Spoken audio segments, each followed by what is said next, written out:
User ID మొత్తం ఇస్తారు. వాళ్ళు ఇచ్చినప్పుడు అతని డీటెయిల్స్ అంతా వచ్చేస్తాయి.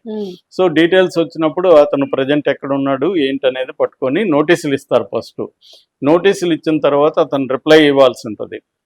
రిప్లై ఇచ్చిన తర్వాత అతను రిప్లైకి సాటిస్ఫై కానప్పుడు వీళ్ళు వెళ్ళి అరెస్ట్ చేసే అవకాశం ఉంది. ఇప్పటి వరకు అతని మీద 10 కేసులు పైన పెట్టారు. వైజాగ్లో ఫస్ట్ విహెచ్పి వాళ్ళు పెట్టారు, తర్వాత ఖమ్మంలో పెట్టారు, ఇక్కడ పంజగుట్ట పోలీస్ స్టేషన్లో కరాటి కళ్యాణం పెట్టింది. సో ఈ కేసులన్నింటిలో కూడా పట్టుకొచ్చే అవకాశం ఉంది. మనకి ఇదే మాదిరిగా మనకి సిమిలర్గానే లేడీ అగోర్ కూడా ఛాలెంజ్ చేసి ఇవి చేస్తే అక్కడ ఉత్తరప్రదేశ్ మధ్యప్రదేశ్ మధ్యలో అక్కడ బార్డర్లో ఉంటే పట్టుకొచ్చారు. అలాగే పోలీసులు అనుకుంటే థాయిలాండ్ నుంచి పట్టుకురావడం పెద్ద విషయం కాదు. థాయిలాండ్ ఉండదు, ఇండియా ఫ్రెండ్లీ కంట్రీనే. సో వీళ్ళు మామూలుగా మనకి ఇంటర్పోల్ అంటారు. ఇంటర్పోల్ లో మన ఏజెన్సీ సిబిఐ. సో సిబిఐకి వీళ్ళు అప్పీల్ చేస్తారు, మీరు ఇలా అక్కడ చేయమని. వీళ్ళు ఇంటర్పోల్లో కానీ ఇచ్చేస్తే అతను ఈజీగా పట్టుకోవచ్చు. లేదు డైరెక్ట్గా థాయిలాండ్ వాళ్ళని కూడా కాంటాక్ట్ చేసే అవకాశం ఉంది. ఇప్పుడు లిదియా లక్ష్మి కూడా ఆమె కూడా రంగంలోకి దిగింది కాబట్టి మనోడికి మాత్రం అంటే అతనే వస్తున్నాడు, నన్ను అరెస్ట్ చేయండి అన్నట్టుగా వస్తున్నాడు, ఇంకా రెచ్చిపోతున్నాడు. మామూలుగా అయితే సైలెంట్ గా అయిపోతే వీళ్ళు కూడా సైలెంట్ అయిపోతారు 2 రోజుల తర్వాత. ఇదేమీ నేషనల్ ఇష్యూ కాదు, కావాలనే చేస్తున్నాడు. మేబీ అతను ఏమి మూర్ఖుడు కాదు కాబట్టి ఏదో స్ట్రాటజీ అయితే కనబడుతుంది.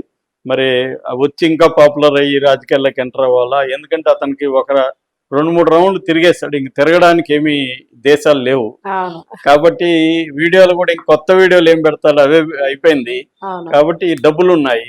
సో ఏమన్నా పాపులర్ కాబట్టి ఉత్తరాంధ్ర వాళ్ళు కూడా ఇతను ఓన్ చేసుకునే అవకాశం ఉంది కాబట్టి ఏమన్నా రాజకీయాల్లో చేరుతాడా? ఎందుకంటే డైరెక్ట్ గా బీజేపీని అటాక్ చేస్తున్నాడు అతను.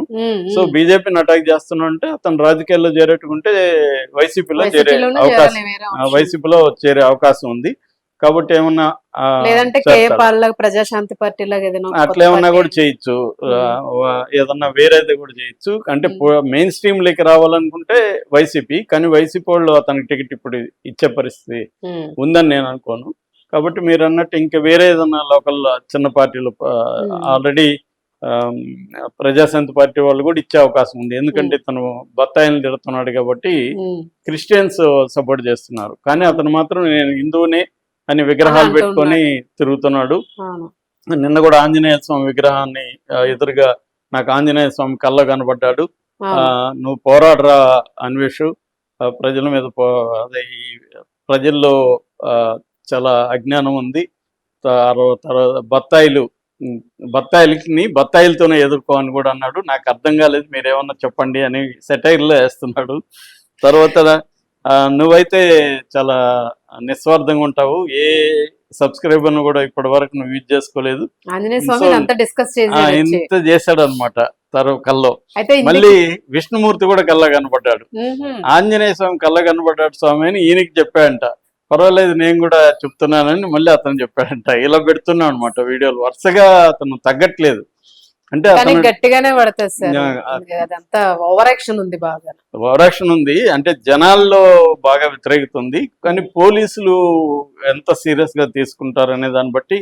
అంటే మామూలుగా ఇప్పుడు ఎందుకు అనవసరంగా వాడిని కెలికి ఇప్పుడు వాడిని ఇంకా పెద్దవాడిని చేయడం తప్ప, ఇప్పుడు అరెస్ట్ చేస్తారు, ఏం చేస్తారు, జైల్లో పెడతారు 4 రోజులు. మళ్ళీ ఇదేమి పెద్ద డేంజరస్ కేసులు ఏం కాదు, బెయిల్ వస్తుంది.